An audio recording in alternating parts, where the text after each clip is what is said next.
Dokol anjuani gutianya my TV. Diprum lundi ne teacher mimi. Tia ni drilling junkani apo zindi nyelele.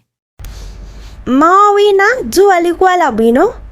Apo zofira ukongola nago kuchokera pantengo wa utali. Nyelele ya ingono inaona ndipo inadabwa. Ichi ndicho chikulu kuposa ini.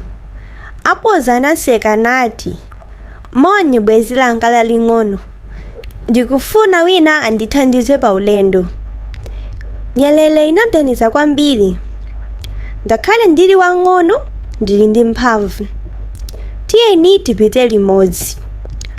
Choncho nyelele inayamba kukankha ndipo inayitana anzake. Mazana nyelele anabwera wimba nyimbo. Nyelele nyelele yamphamvu kwambiri. Pang'ono aponzi anayamba kugudubuka. Ndipo nyama zoyandikira zinayimikira nyelele. Pamapeto pake aponzi anafika ku nyumba wa nyelele. Nyelele zonse zinafuula. Zikomo kugawana kumatibweretsa chimwemwe.